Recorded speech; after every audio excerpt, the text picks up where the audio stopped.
Muy buenas tardes, Javier. Hola, muy buenas tardes, Raquel. Javier, cuéntanos cómo ha afectado la pandemia, qué procesos se han acelerado, qué está sucediendo cuando miramos a 2020 y a los sectores de tecnología o a la digitalización.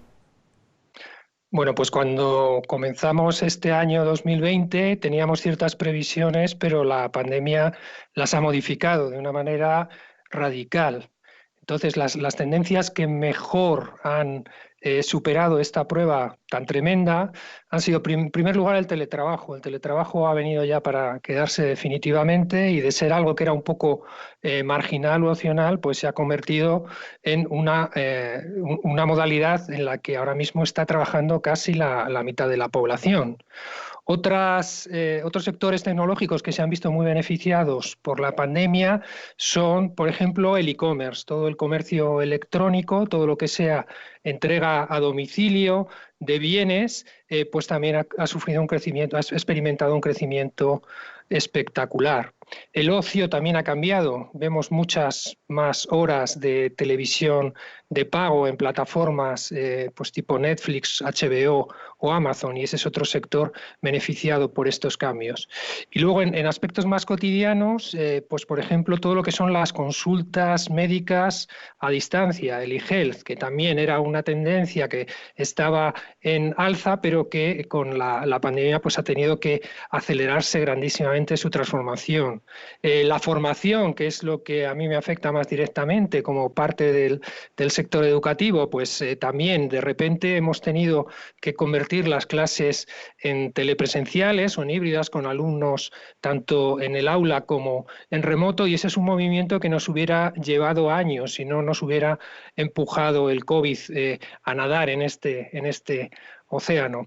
Y por último, todo lo que tenga que ver con logística de la vacuna, con distribución de productos a muy bajas temperaturas, que es un desafío para esta especialización de las operaciones, que es el retail de la última milla, pues va a ser una de las tendencias que vamos a ver cambiar en el principio del año 2021. Quería ir un poquito más a fondo con algunos de los elementos que has destacado, Javier, y me llama la atención sobre todo qué pasa con el teletrabajo, ¿no? Y con, como bien decías, con la educación y la formación. Hemos visto cómo durante unos meses estábamos todos haciendo, bueno, pues todas nuestras actividades desde casa, y luego a medida que nos íbamos incorporando a la nueva normalidad, por así decirlo, veíamos ya mucha más presencia de vuelta en oficinas, en las aulas. Algunas empresas y algunos sectores se han adaptado más y el teletrabajo va a ser más mayoritario, y en otras volvemos a esa parte presencial, ¿verdad? No sé si lo que vendrá en 2021 será ya un modelo mixto, si algunos sectores van a ser más resistentes que otros a estas tendencias, ¿no? de formación y de trabajo online, o cómo lo veis de cara a, bueno, pues a los próximos años.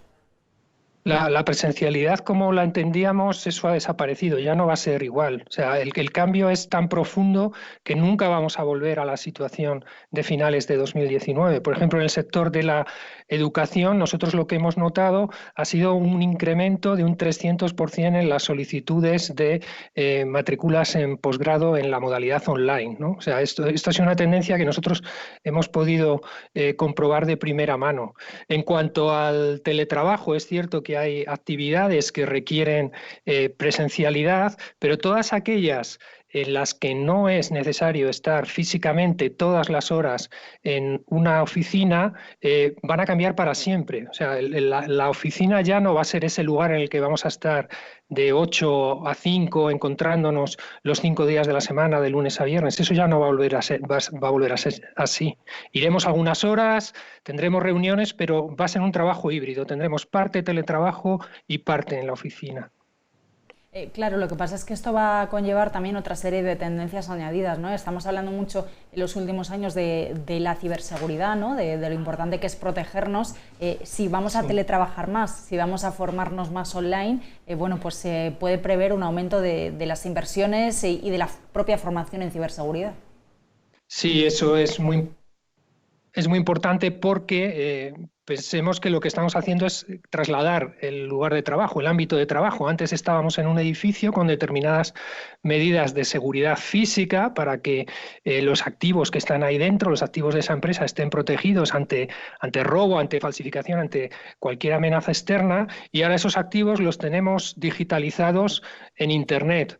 Por tanto, va a ser mucho más importante el contar con expertos en ciberseguridad, porque los delincuentes no descansan, los delincuentes van siempre 3 pasos por delante de cualquier tendencia y entonces van a intentar hacer fraude mediante los canales digitales y además esto se ha visto durante este año, ¿no? Cómo el ciberdelito ha aumentado.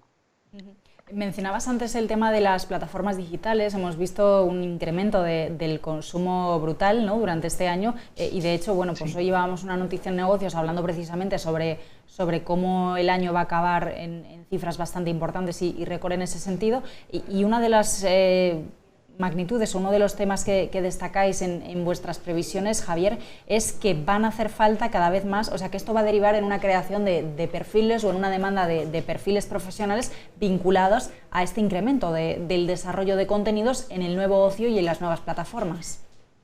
Sí, todo lo que sean perfiles relacionados con la tecnología digital, pero no solo ya los más básicos de programación o administración de sistemas, sino de producción de contenidos digitales, animación, diseño digital, diseño de sistemas interactivos, pues todo esto se va a potenciar porque, como digo, el ámbito de trabajo ha cambiado de la oficina a Internet.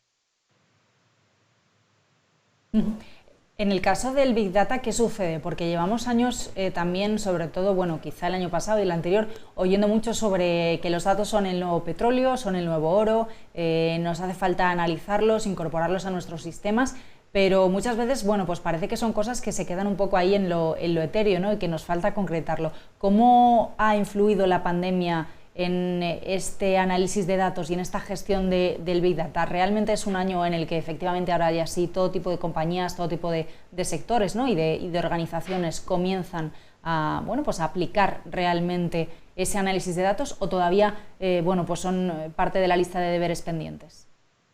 Yo creo que está en la lista de deberes. Es una tendencia que cada vez es más importante. La cantidad de datos que producimos cada año dobla o cuadruplica la del año anterior con facilidad.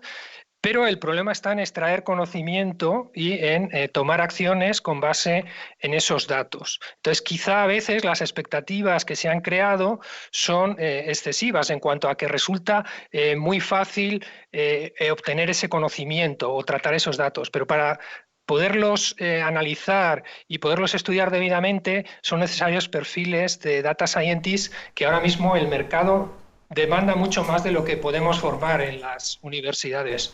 Entonces, ese es otro sector de empleo que va a crecer, seguro.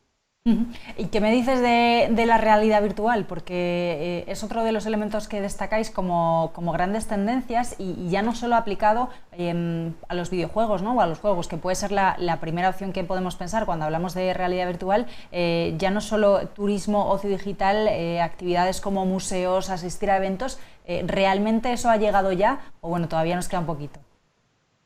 Sí, bueno, cada vez nuestra vida es más una mezcla de realidad y de realidad virtual, ¿no?, lo que se llama la realidad mixta, ¿no? Interaccionamos con dispositivos físicos y con dispositivos digitales. Entonces, por ejemplo, la realidad virtual nos puede ayudar mucho en el terreno de la formación, con lo que se llaman los gemelos digitales, que son sistemas que nos permiten trabajar o aprender, por ejemplo, a hacer una operación a un cirujano o a reparar un elemento mecánico muy complejo sin necesidad de tener ese elemento físico delante. Se puede hacer remoto, a miles de kilómetros de distancia.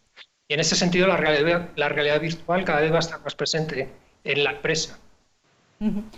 Pero claro, para esto otro de los elementos que destacabais es que hace falta pues una formación, ¿no?, al respecto. No sé si en este sentido tenemos ya profesionales que puedan, bueno, pues desarrollar esto con todas esas aplicaciones de ocio, médicas, de tratamientos, o también aquí hay un gap de demanda de profesionales que todavía está por cubrirse.